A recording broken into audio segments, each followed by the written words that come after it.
Mr. Conderas works with the fire department. He's on the fire department lake. Remember I told you that was one of our jobs? Diane, we have 1 minute. Sorry. Yeah, that clock's behind, I need to climb up. Yes. Oh, yeah.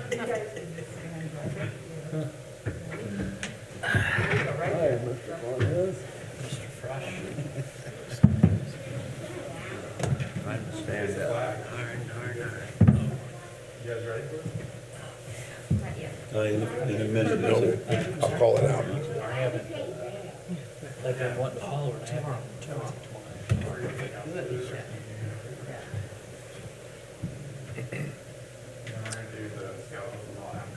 All right, I'll call the meeting to order. City Council, we have, we'll start with the invocation from Councilman Gross. Let's pray. Father, we pause to thank you for this day, a snowy day, the beauty of it. Thankful for maybe not so much snow, but the beauty coming in. I thank you for everybody on this board. Really thank the youth that are here this evening, thinking about service, thinking about community, thinking about leadership, and I just thank them for spending time with us this evening and learning more about what it means to live, work, and play in a community. I ask that as we look at tonight's agenda that we have humble hearts and sharp minds. It's in Christ's name I pray, amen. Amen. And I'll ask our guests tonight from Troop 3731 to lead us in the Pledge of Allegiance. Allegiance to the flag of the United States of America and to the republic for which it stands, one nation, under God, indivisible, with liberty and justice for all. All right, thank you, gentlemen. Mayor, they were going to say their Cub Scout oath too. Is that okay? Well, sure. Yeah. Boy Scout oath. They're Cub Scouts. It's the same now. Very good. Ready? On my honor, I will Do my best to do my duty to God and my country, and obey the Scout law at all times, keep myself physically strong, mentally awake, and morally straight. Scout law. Scout is Trustworthy, loyal, helpful, friendly, courteous, kind, obedient, cheerful, thrifty, brave, clean, and reverent. I remember that stuff. Yes, sir, I was. Thank you so much for coming. And we need more of that. That's good. I'll take it. Mayor, that was good. You remember that. I did. Troop 30? Troop 30? No, I was up in South Bend, and I was a first-class scout. I didn't know that. Joe. Yes. Wow. So it's an honor to have you all tonight. I appreciate it, although I didn't realize Cub Scouts was now the same as Boy Scouts. no, the same oath and law. Oh, okay. All right. But are they Cub Scouts or Boy Scouts? They're Cub Scouts. Oh, they don't wear the blue shirt anymore. Once they get to Weeblos, they can wear this color. Weeblos. Okay, that's all you need to say. I've already heard that. Yeah, great. All right. So they're this close to being Boy Scouts, right?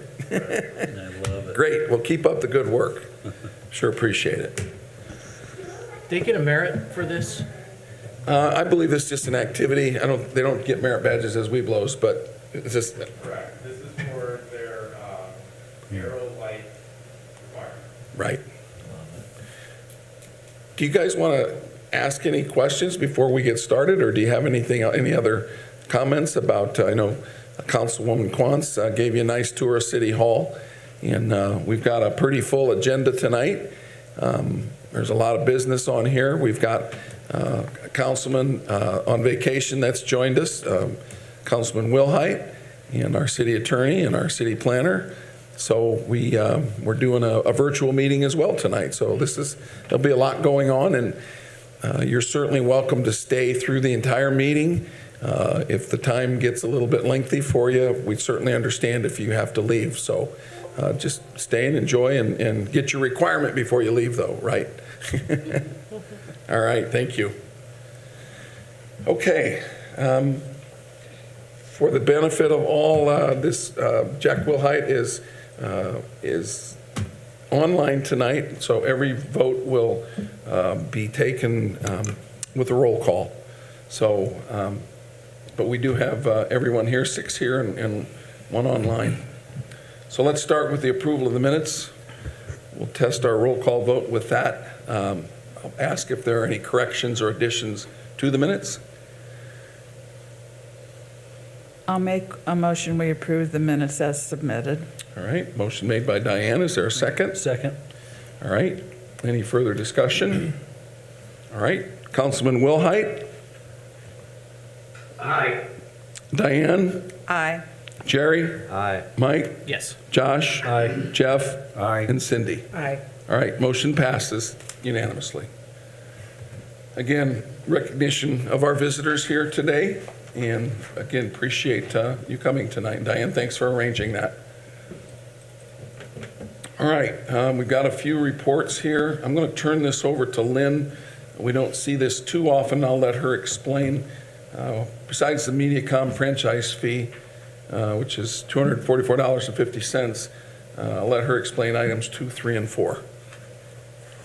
So items 2 and 3 are pretty much the same thing, just 2 different banks on checks that have been outstanding for 2 years or more. And I just need you guys to acknowledge that you received this list so we can write them off, and there's been every chance we could have to contact these people and get it straightened out.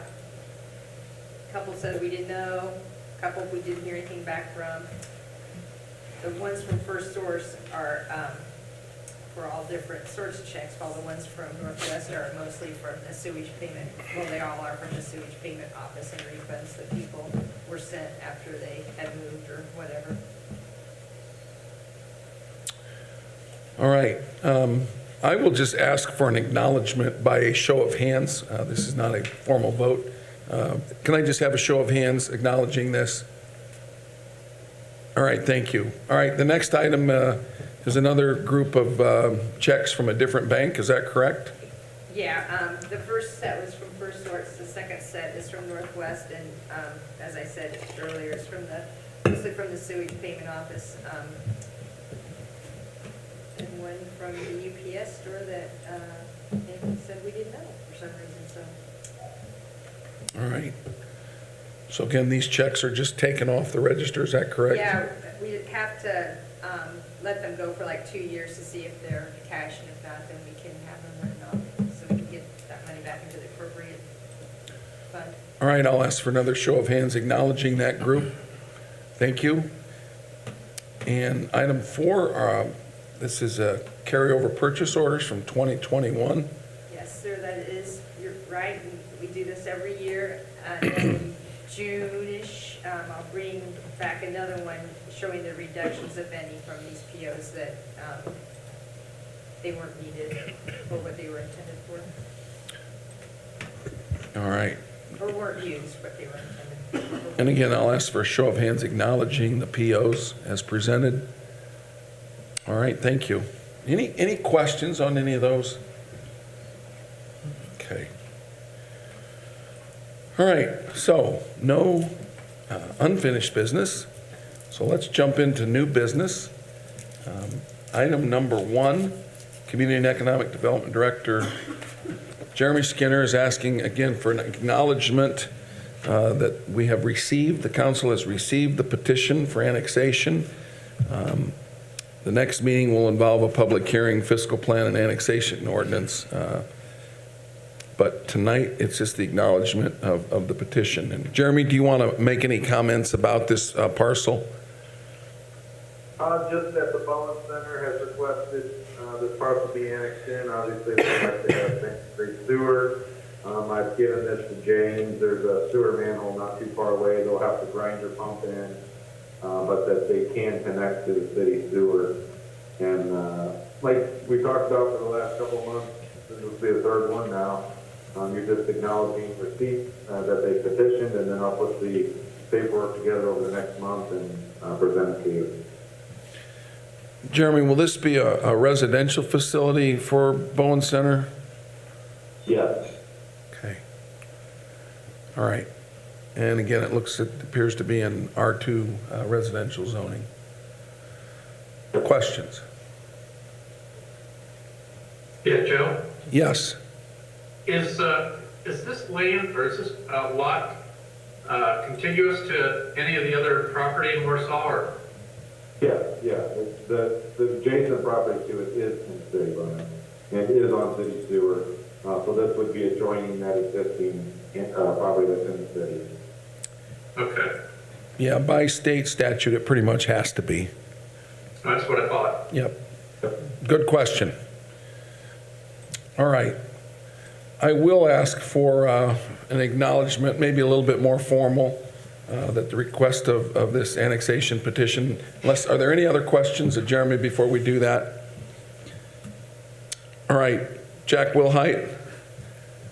Aye. Diane? Aye. Jerry? Aye. Mike? Yes. Josh? Aye. Jeff? Aye. And Cindy? Aye. All right. Thank you.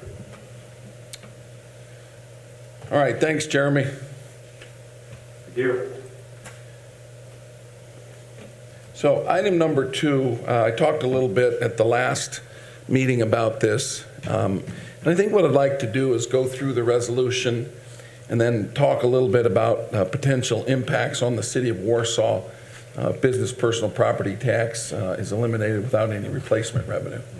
And so let's just kind of go down through this.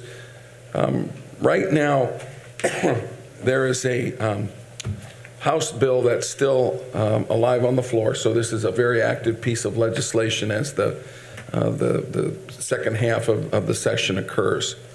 And we've been asked by AIM to consider and pass resolutions to just make sure that our community is aware of the potential negative impact of this legislation. So what this basically says, whereas the Indiana legislature proposes changes to the depreciation floor and other aspects of Indiana's personal property tax as a priority on their 2022 legislative agenda, and 2, whereas the Common Council opposes all legislation that contemplates eliminating any portion of the personal property tax without permanent full replacement guaranteed by state. And then that's the key to what we're asking here. Whereas any contemplated revenue replacement must be a source of revenue that continues to grow over time, just as property tax base would, in order to allow growing communities to meet the demand for services. Whereas a permanent state tax credit applied to all proposed business personal property tax reductions, holidays, phase-outs, etc., could eliminate unnecessary burden on local government in order to continue building healthy Indiana communities. So essentially what that means is that would be a means where the property tax system would stay, but the business personal property tax, businesses that pay would be given a tax credit. So the city would still draw the revenue from the business personal property tax, but the businesses would be reimbursed by the state for those payments. So it essentially offset the business personal property tax. That's one mechanism that's being contemplated in the legislative initiatives that have come up. Right now, the current bill, any existing property tax would be covered by that, and then any property put into service this year and beyond would not be subject to property tax. So that's the most current iteration, business personal property tax. That's the most current iteration. So the business personal property tax could essentially run out, if you will. Some property is depreciated over a 5-year period, some over a 15, even 20-year period. But I think the LSA, Legislative Services Agency, has I think they use 15 years is how long it would take for the full impact to be felt. Whereas the personal property tax is relied upon method for funding local government, and whereas for taxing units not at the caps, a reduction in tax base could result in property owners paying more in residential property taxes. And I had Baker Tilly do an analysis of where we would stand locally, and I think you could see from what we sent out that over time, any residential property tax the residential that pay property tax, their taxes would go up, and until they hit the cap. And then when they hit the cap, then the city starts eating all that revenue loss. And we'll talk about how that would impact the city of Warsaw in a minute. But it's one of the key provisions here is that they're trying to eliminate the business personal property tax for business owners, but basically at the expense of residential property owners that are not at the tax caps yet, meaning 1% of the cost of the value of the assessed value of their home. Mayor, is that also then possibly going to affect the property tax on commercial buildings too? No, the way it is figured is, I mean, they're actually reducing the business personal property tax. The personal property? Yeah. Yes, but. So it would offset some of that. We didn't get too deep into that, but actually, if you look at our, boy, oh boy, hang on. We'll get into that in a minute. Okay. Because it does impact, but it impacts most the residential side of that. Yep, here it is.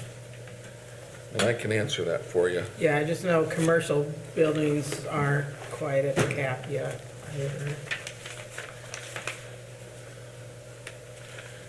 So, the way this looks, residential property, because the AV would go down, the tax rate would go up, and it would increase those residential properties that are not at the tax caps. According to this, and I'm going to stay away from this because I don't want to say something wrong, but down in commercial property, it shows that a $100,000 personal property would go from $2,474 down to $617.30. So that's actually commercial property. Okay. So commercial property would reduce.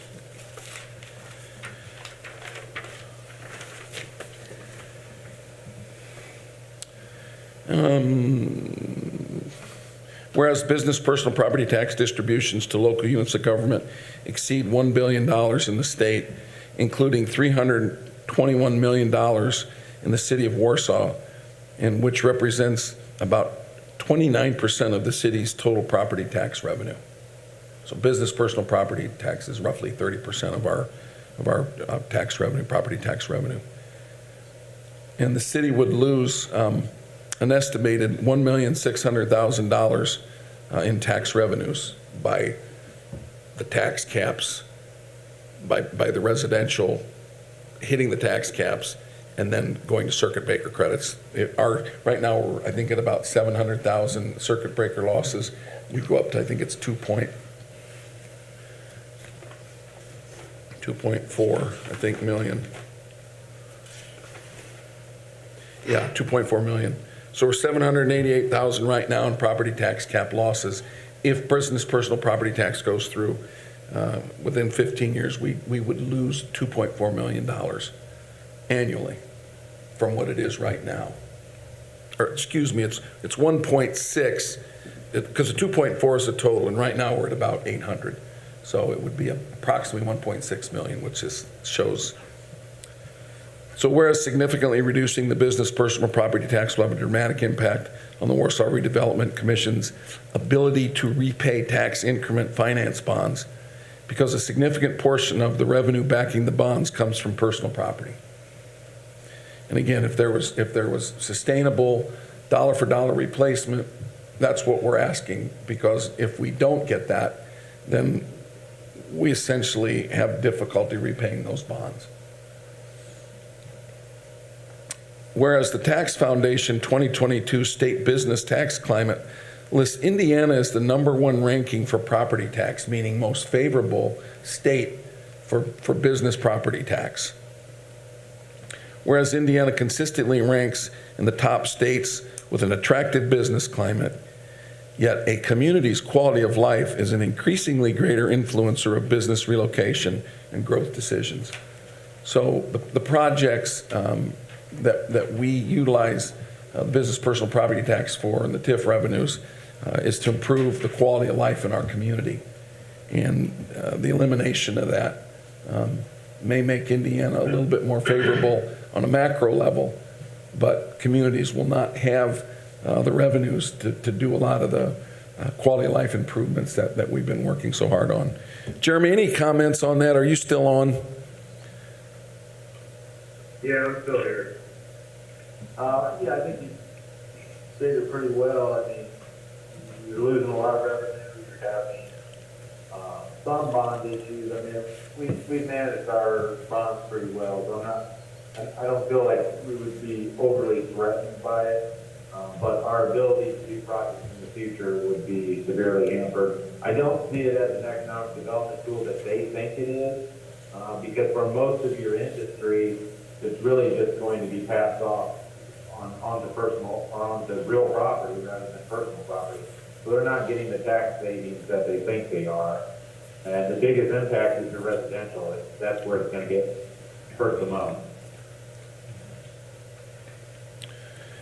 So essentially, we're asking you to oppose all legislation that contemplates eliminating any portion of the business personal property tax without full and permanent replacement guaranteed by the state.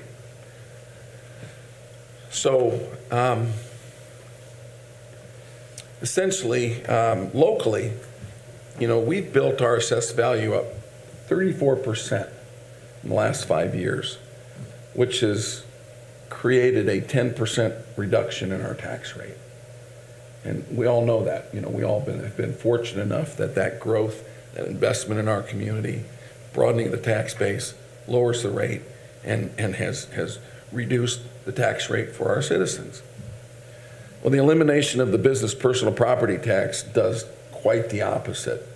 It lowers that assessed value and increases the tax rate. It's as simple as that. And again, residential taxpayers not at the caps are going to have to pay that difference. And when they cross over their 1% threshold, then the city will absorb all those amounts over the circuit breaker. So I think from the information I sent out to you, you can see that over time, over that 15 years, it'd be a 29% in assessed value reduction, which again would increase the tax rate. And this also affects other units of government within the county. They actually did a little bit of an analysis of the county, and the county would lose about 10% AV over that same period of time. Residential property owners under the tax caps will pick up the bill. Over 15 years, it would increase $1,360 on a $200,000 house. So, and that would be a year, but it wouldn't start at that. But by the time the tax is totally eliminated, the increase in the property taxes would be $1,360 on a $200,000 house.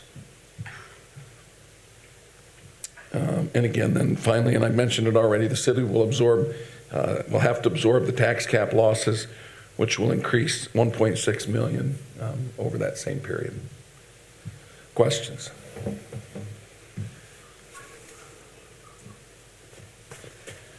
Seems to me like it's hurting the small person a lot worse than it's going to hurt the big person. Yeah, it depends on the community and where the residential taxpayers are up against their tax caps. If you got a lot of high dollar homes that are over the 1%, then the city's just going to absorb more of it. If you have lower income housing that is not at the tax caps, that's where some of it'll be made up. So it's a combination of residential taxpayer and city revenues taking the hit. Again, I had Baker Tilly do this analysis. This is not I asked them to do it.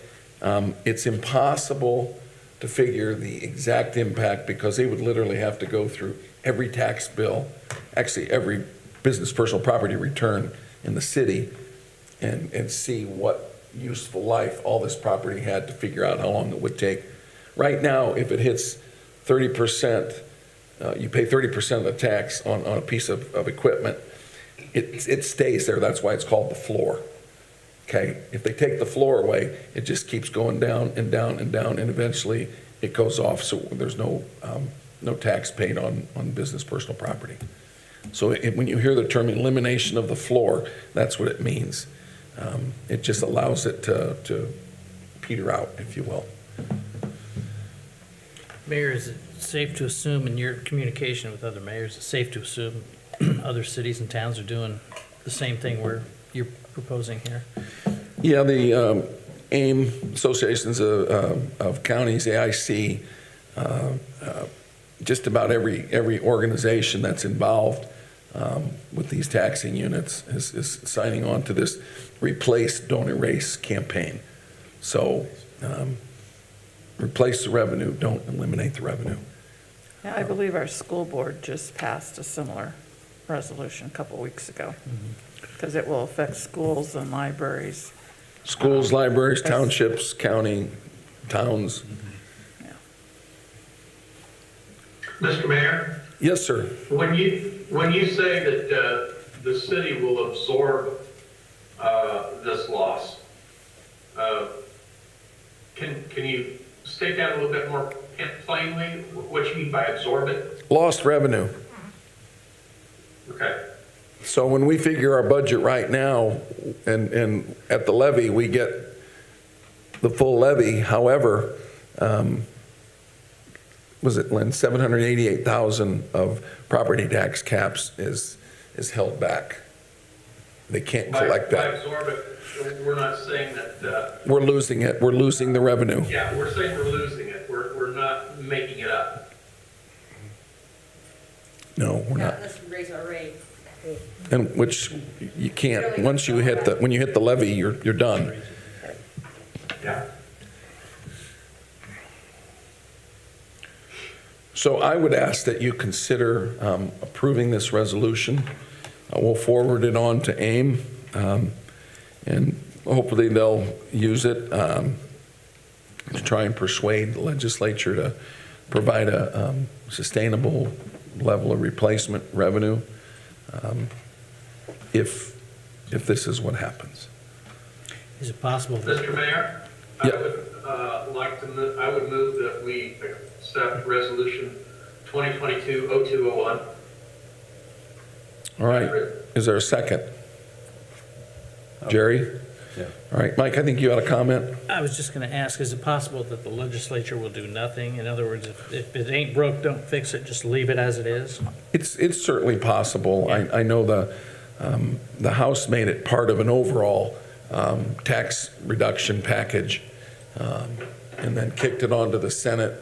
The Senate had a bill that they decided they weren't going to hear. So now the House bill is the bill that's in play.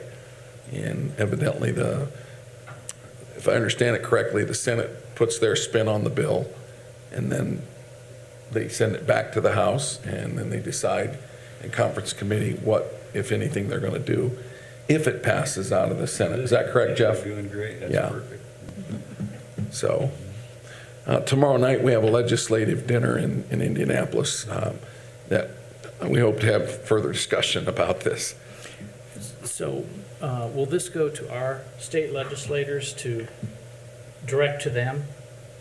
Oh, yeah, they'll see, Okay. they're looking for communities representing their residential ratepayers, property taxpayers Okay, to be heard. thank you. Any further comments before we vote? Then you can say in public.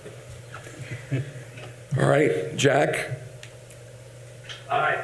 Diane, Aye. Jerry, Aye. Michael, Absolutely, yes. Josh, Aye. Jeff, Aye. Cindy. Aye. All right, passed unanimously, 7-0. Thank you all. Thanks for being on this. It's a big, I mean, every It is. year there are issues in the legislature, and we've got a tremendous legislative staff at AIM that works with legislators to try and understand sometimes unintended consequences of things that are being proposed. And our membership dollars that go to AIM are very well worth it.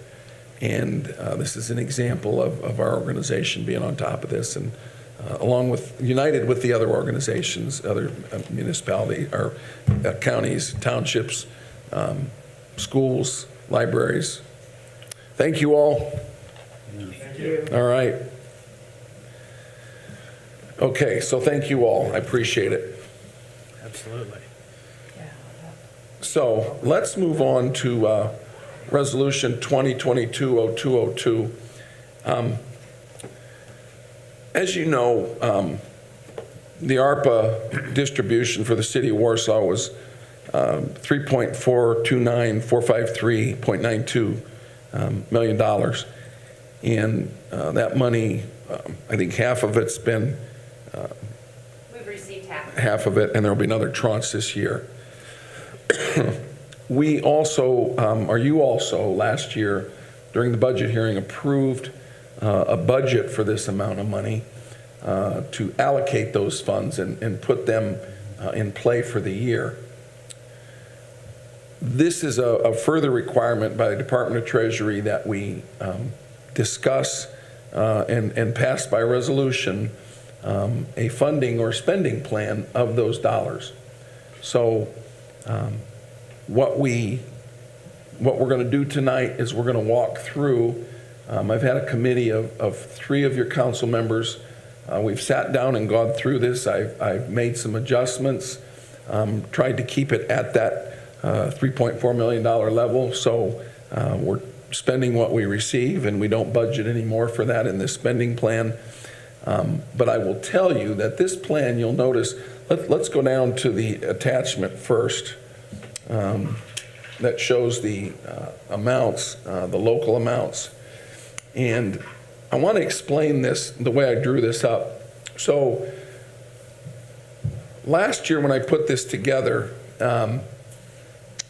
there was a portion of this that we had determined was going to be revenue replacement. And revenue replacement basically means you can take those ARPA dollars and put them back into your budget, and since it's been allocated, you can spend those dollars for the provision of government services, which means you can essentially use them however you see fit. And we spent some money, as did most communities, to analyze what our revenue losses were.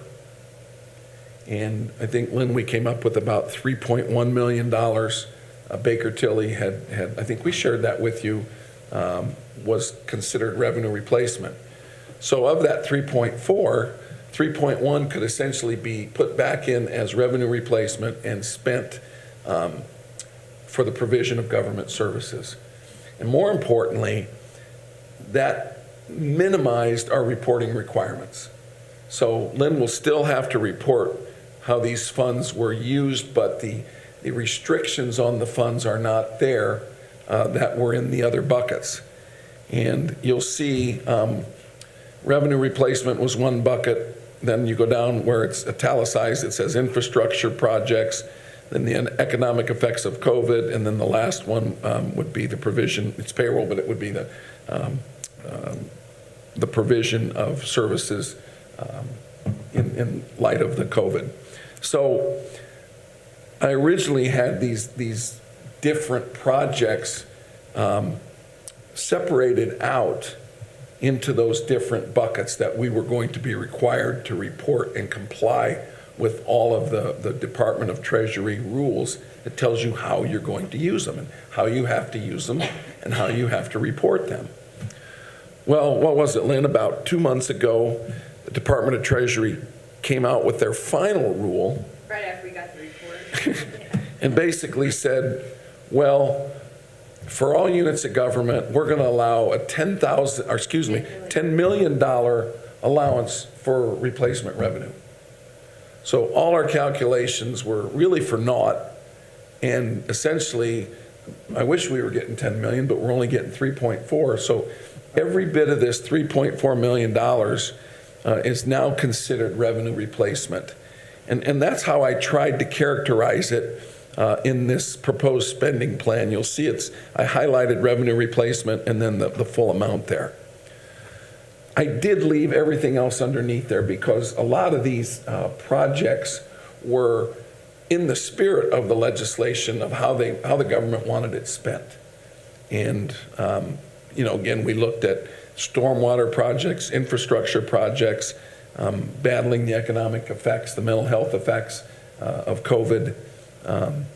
So, there were projects that fit those buckets, but they're more there for reference than they are that we have to comply with those Department of Treasury requirements. So I know it looks a little bit confusing here, but I wanted to make sure you understood that the full amount is considered revenue replacement and that the full amount will have to be reported, but in a much less demanding way from the clerk treasurer's office as it's spent.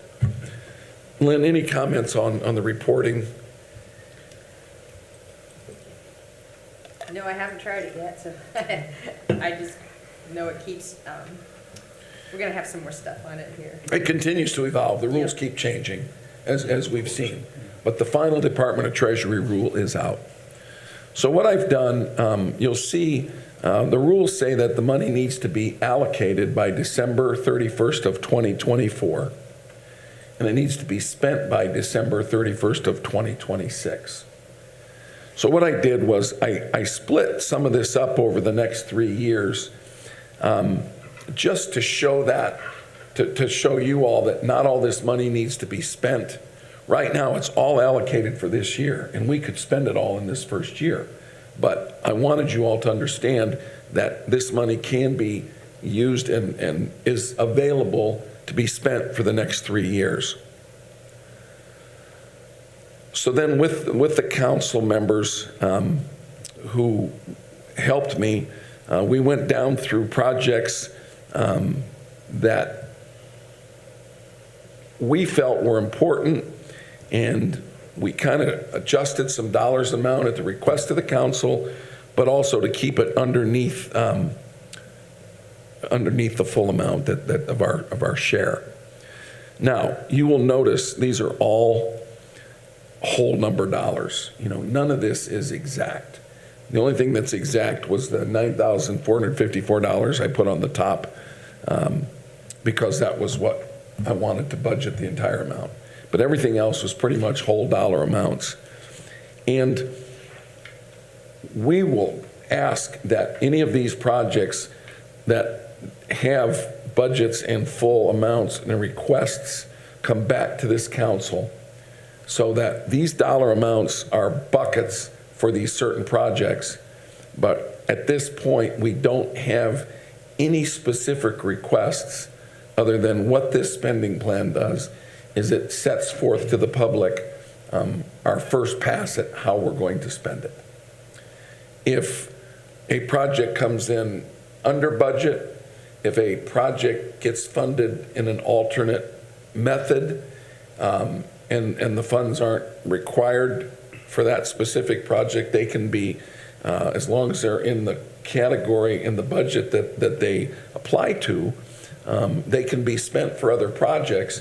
But I will ask that any project come to this council so you know where that money's coming from and how much it's going to be. Questions? Just so I'm clear on this,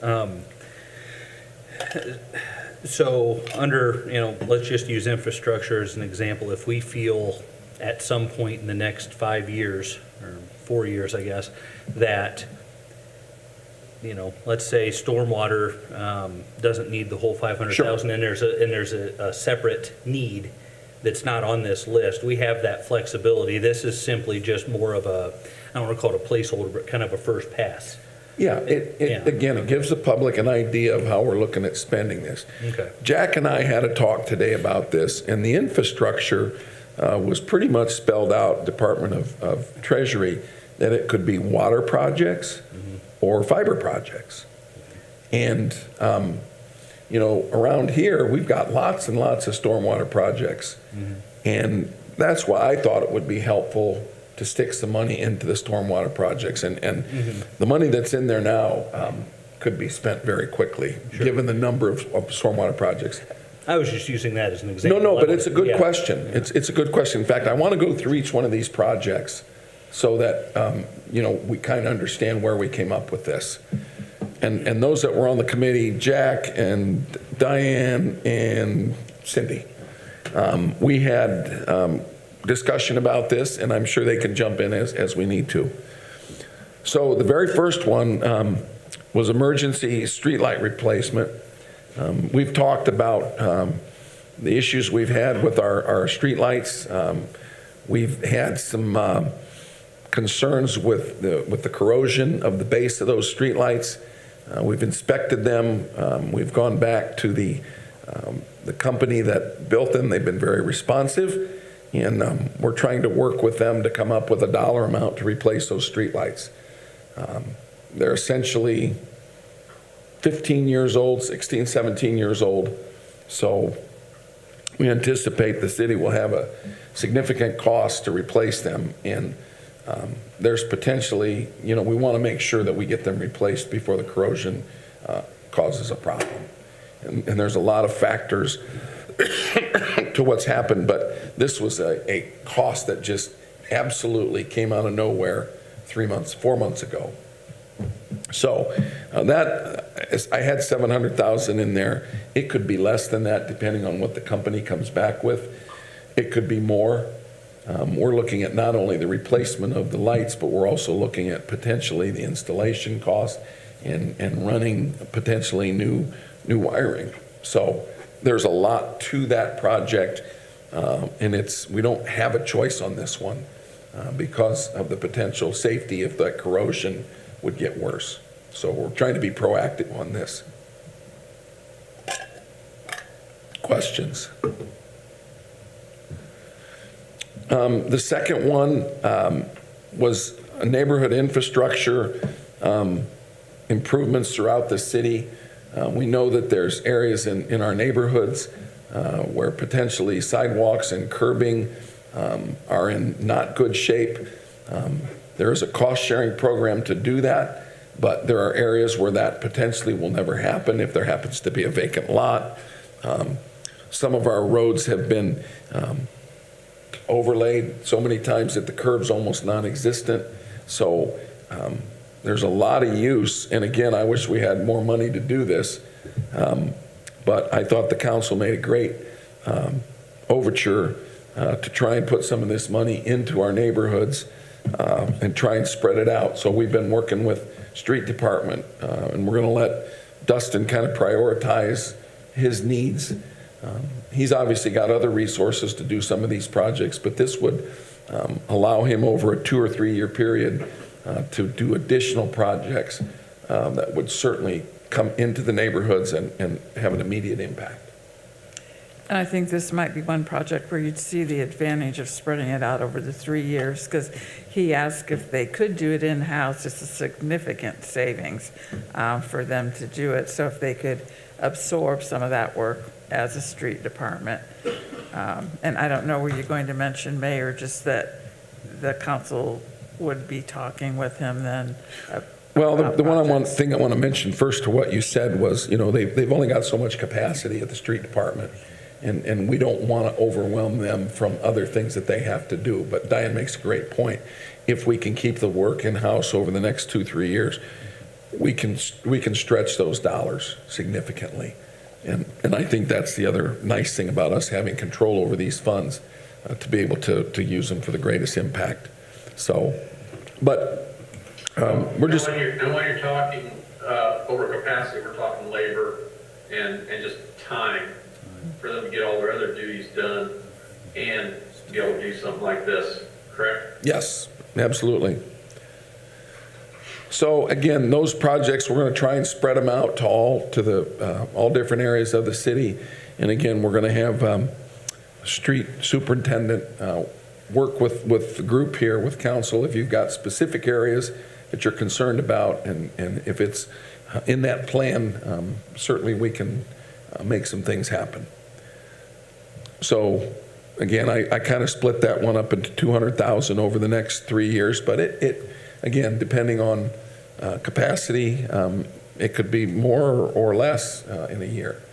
But actually, I originally had $500,000 in there, and the council wanted to go up a little bit more, so it's up at 600,000 now. The next one was also a council suggestion during the pandemic. There were some really innovative parks programmings that were able to reach a lot of folks that weren't able to be in person, and I think it created some really, like I say, innovative programming that the council felt like they really wanted to expand on to reach more people in the community. And I know there's been some discussion at the parks level, the park board level, so we put some money in to try and enhance that programming. And I may make a comment about that too. It has been brought up in the past that it would be nice if there were more programming or things to do in Warsaw during the winter months. And in our discussion with as far as this parks programming goes, we kind of thought that would be a good way to look at it as well. Am I correct, Diane? Yes, you are. In fact, the Parks Department is doing a family game night coming up here for people to join in and come and play games or things like that. But we noticed when we did the survey that there was a lack of things for people to do during the winter months when everybody's cooped up. We've got great parks that people can get out and participate in when the weather's nice. We've got a great sledding hill. But for some other things, we don't have that. So yes, that's correct. So the next two projects are infrastructure projects. The first one would be that $500,000 towards stormwater projects. Again, knowing the demand we have on our resources for those types of projects.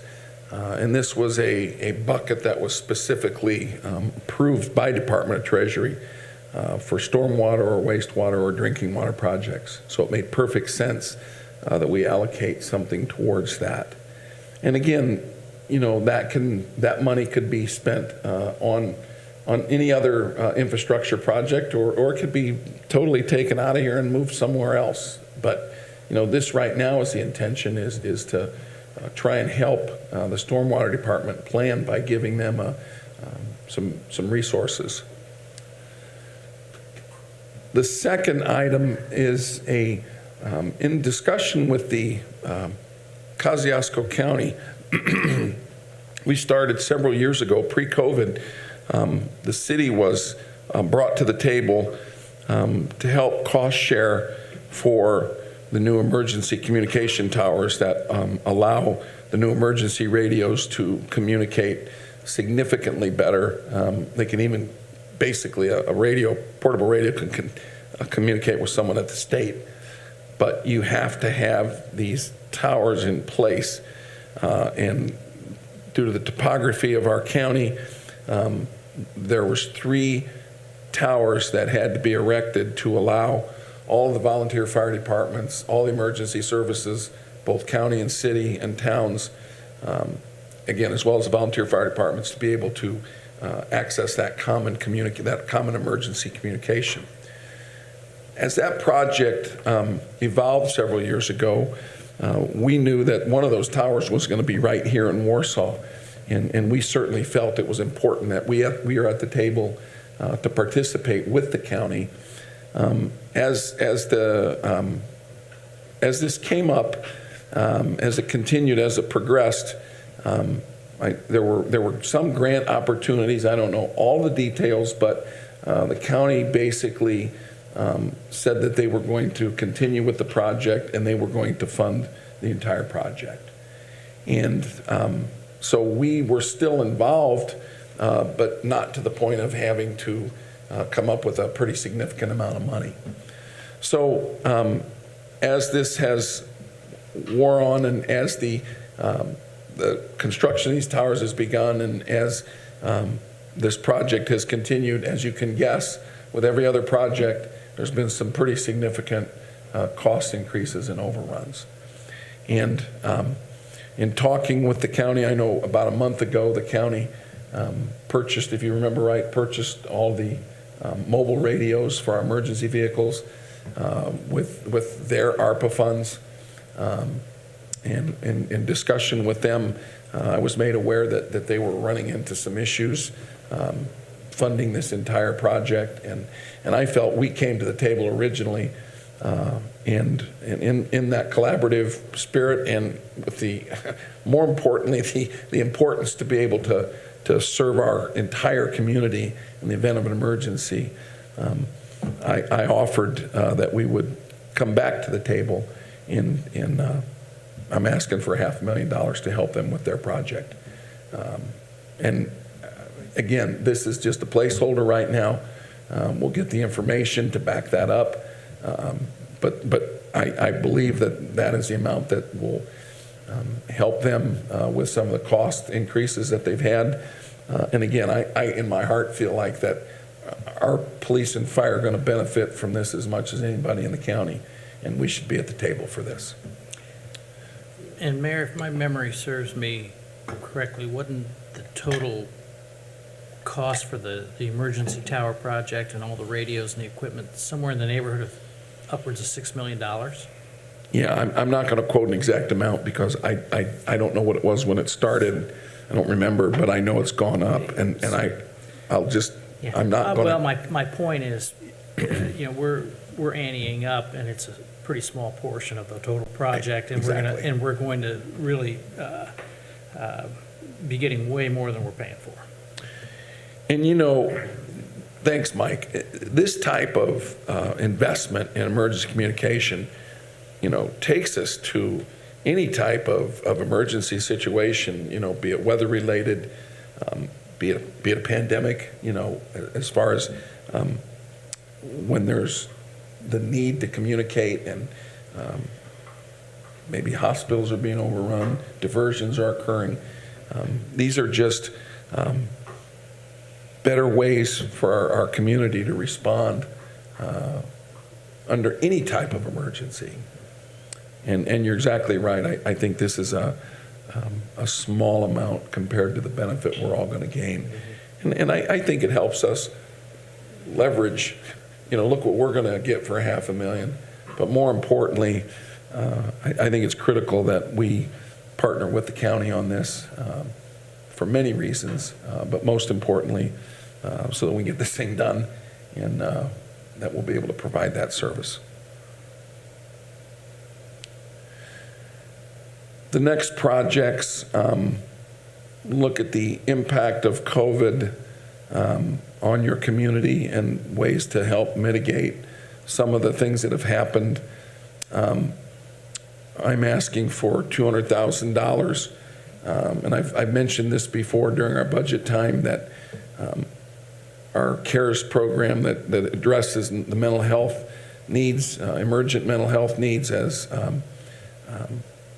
we're dispatched out to situations that could be life-threatening, situations that could be criminal, or situations that are just fraught with mental health issues that are creating difficulties, be it threatened suicides, be it domestic disturbances, be it someone who's unfortunately in a bad way and having difficulty.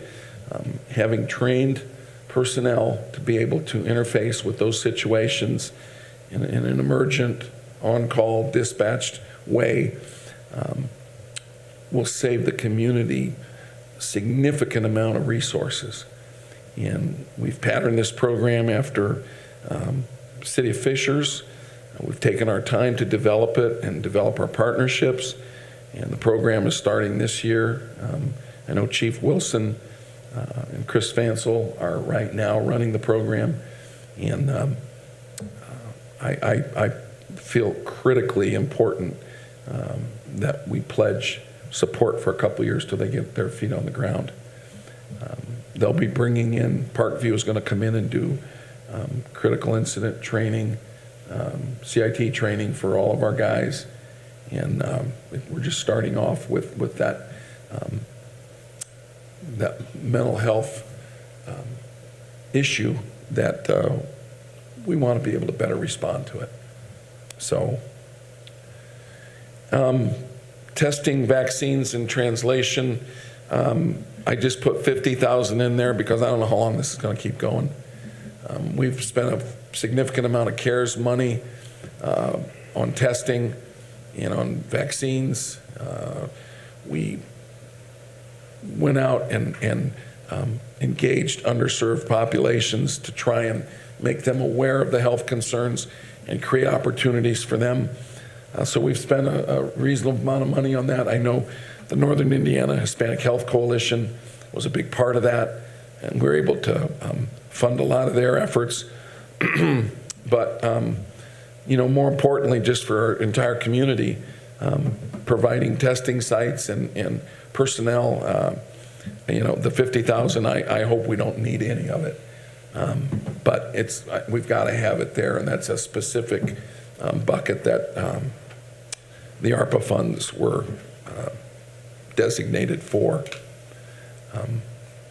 Just a side note, Zimmer Biomet donated another case of rapid tests today.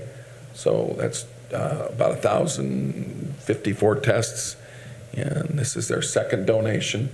So very much appreciated that the rapid tests, we've got another 1,000 tests that'll hopefully improve turnaround time as hopefully the numbers do start to wane a bit, but the testing is critical, especially with the shorter isolation times. It's important that folks are tested. So just a note about that. But yeah, the testing and vaccination and translation, I originally had 25,000 in there, and during the latest surge, I thought, you never know what's around the corner. We better bump that up a bit. And that's an example of money that can be put back into these different buckets if it turns out that we don't use it. And hopefully we won't.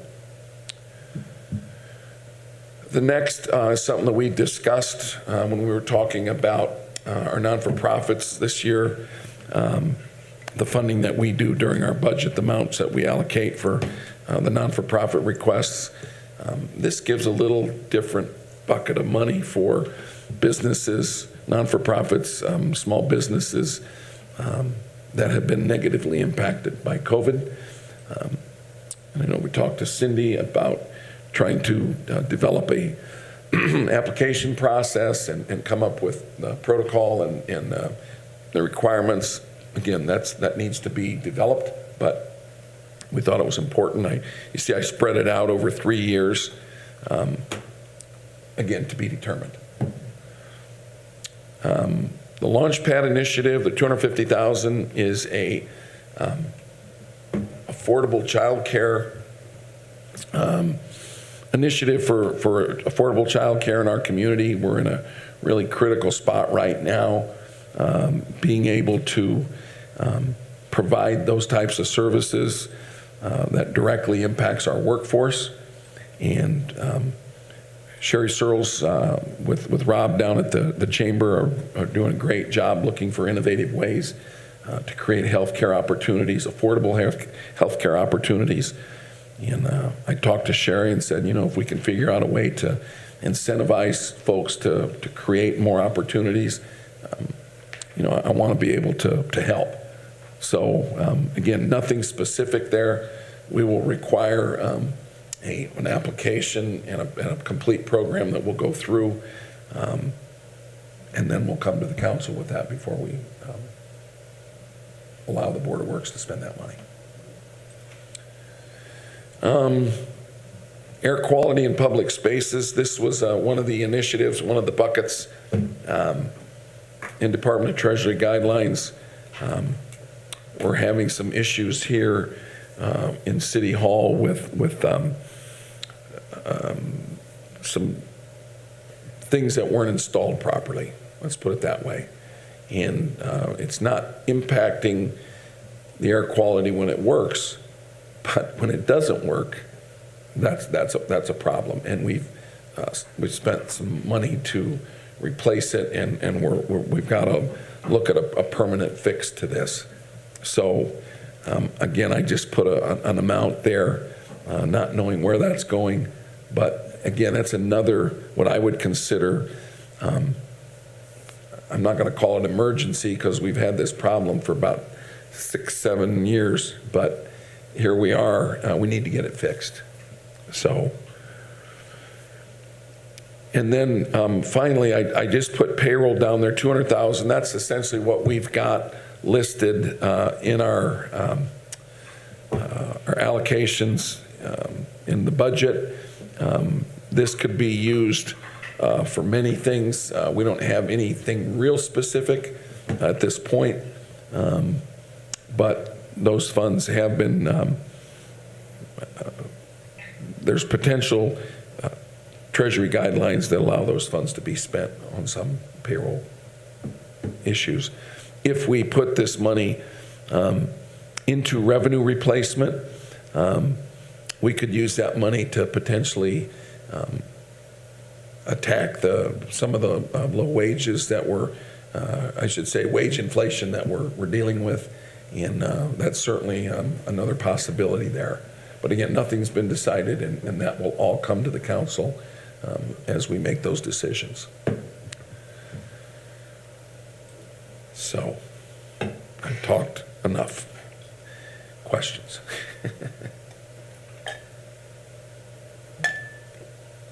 Again, I want to stress the flexibility of this spending plan and the ability to pivot from this.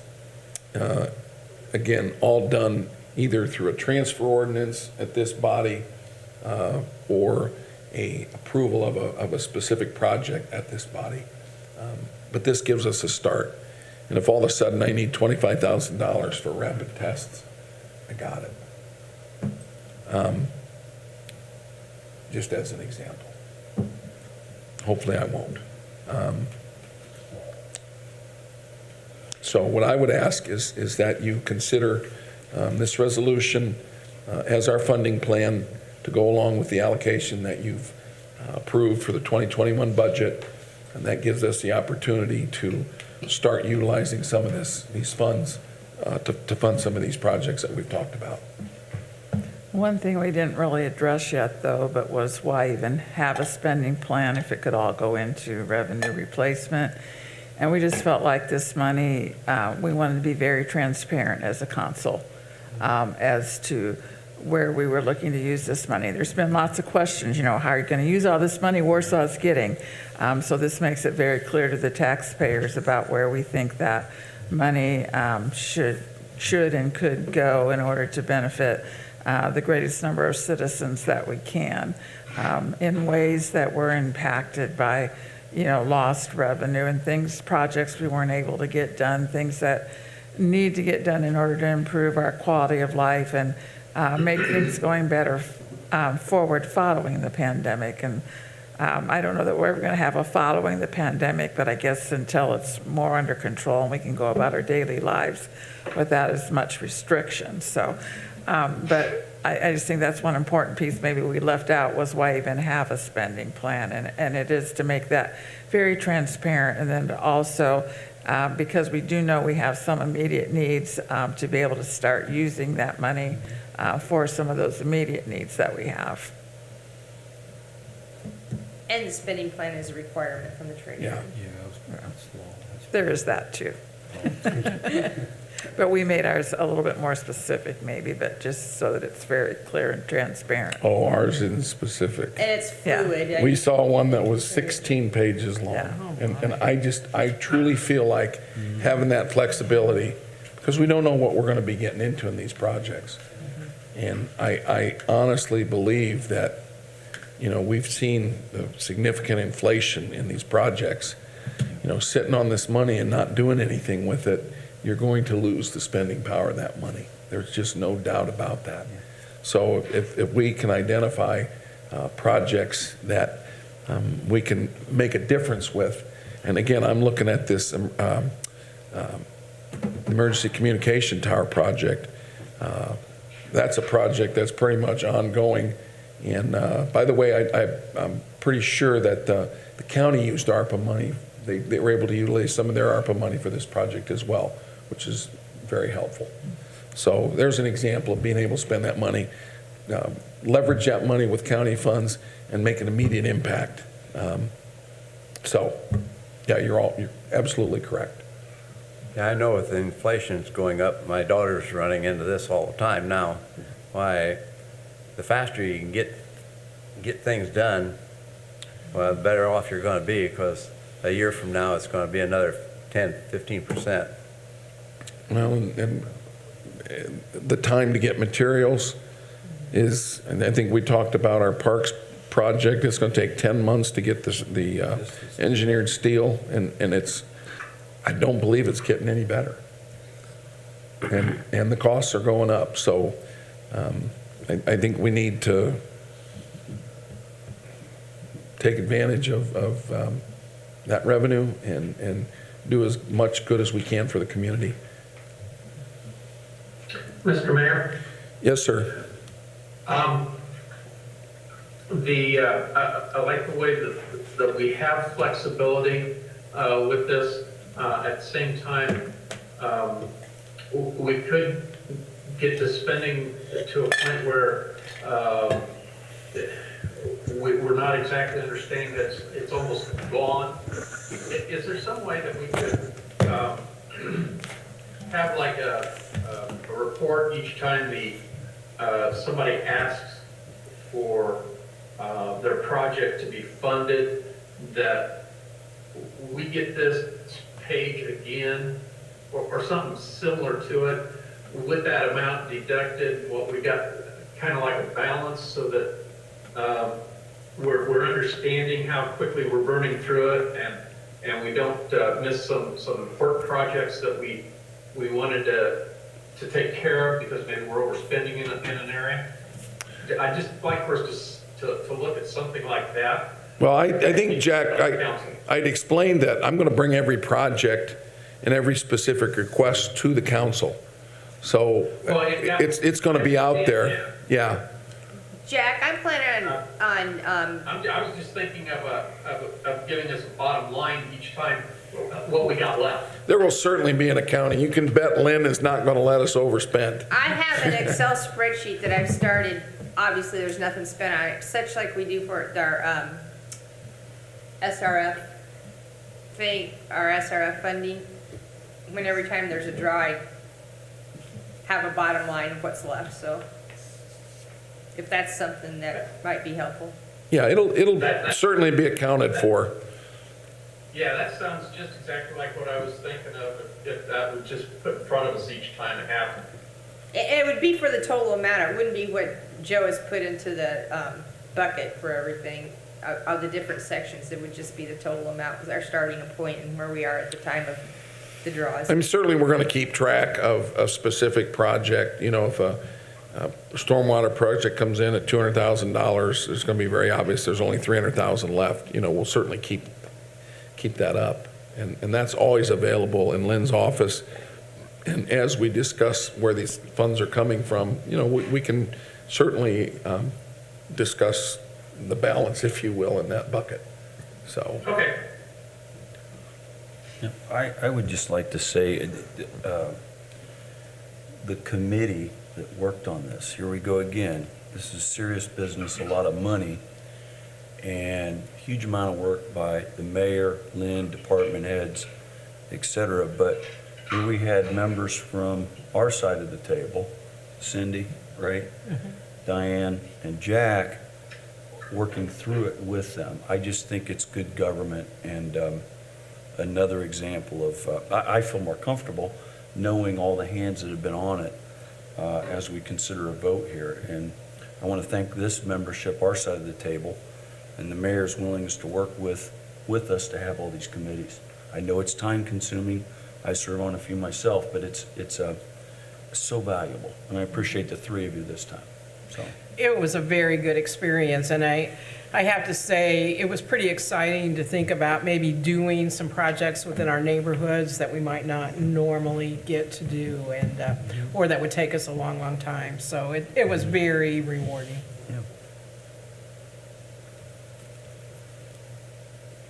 Okay. If there's no further discussion, I'll make a motion that we pass Resolution 2022-0202. All right, Diane, thank you. Is there a second? I'll second that. Second by Cindy. Any final discussion? Questions? All right, we'll do a roll call vote. Jack? Aye. Diane? Aye. Jerry? Aye. Mike? Yes. Josh? Aye. Jeff? Aye. Cindy? Aye. Passes unanimously. Good Thank job. you all. I appreciate the time that was spent, and we will keep moving on this. Good job. Good job. All right. The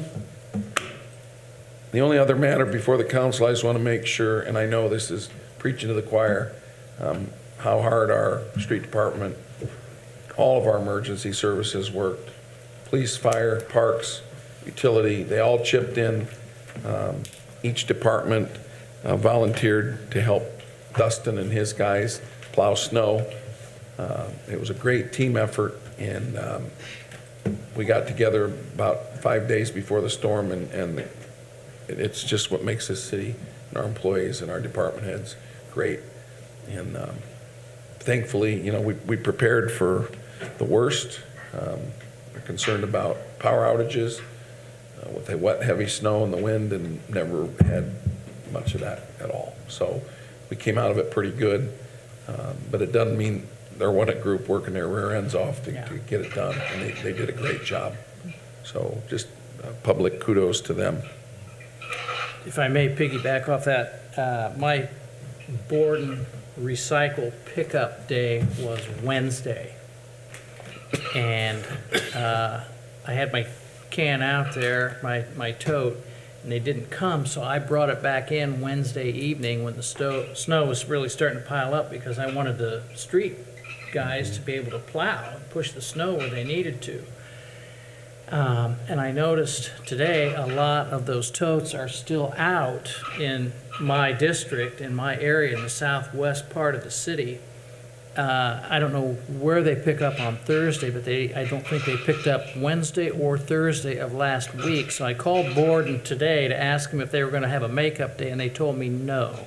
So why am I mentioning this? Because if you have your tote out, you might as well bring it back in, because it's more of a hindrance out there for our street people to try to clear snow, and your trash or your recycle isn't going to get picked up until the next cycle. Well, let me mention one other thing. Trash was picked up both on Wednesday and Trash. Thursday. Yeah, I'm talking our but recycle. I understand that. Okay. Borden decided they weren't going to pick it up. Right. Our guys picked it up. Yes. In the midst of all that plowing, our guys took care of our trash routes. Yes, my trash was. So that's important Yeah. to note that. Yeah. We should probably also just note there was a news release today that Borden, however, is allowing you to put as much recycle as you need to on your next regular day out. So if they missed you, you can put as much as you need to. They said you could have extra trash bags beside, or even use your own containers, and they will pick it up for a one-time only deal. You know, it's, as I'm coming down here, I think I saw a news flash upstairs. Tom Henry, the mayor of Fort Wayne, says there will be a new trash provider in Fort Wayne this summer, because their trash provider they contract with did not pass muster during the storm. And I'm thinking, during our discussions of the trash fee and how critical it was that we maintain control of getting our trash done, I don't have to stand up and say we're firing our trash contractor. Right, right on. We're going to take care of our trash contractors, which are our own. And it's I don't know. still a small price to pay. Yep. Right. Fort Wayne's such a big town, they want an axle bag.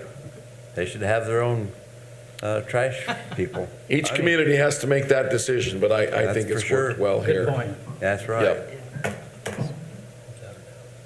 Anybody else? Just a reminder, our next meeting is going to be Tuesday, February 22nd. What? So don't come Monday, February President's Day. 21st. We won't be here. President's Day. Actually, nobody really, just a pretend day. My daughter's. Okay, Oh, shoot, that means. all right. Anyone else? Sloan, you got any questions? No, I think I'm good. All right, I move to adjourn. thank you. Is there a second? And I second. Second. All right, appreciate it. Thank you, Scott. Yeah, it was Hope things are good where you're at, and you too, Jack.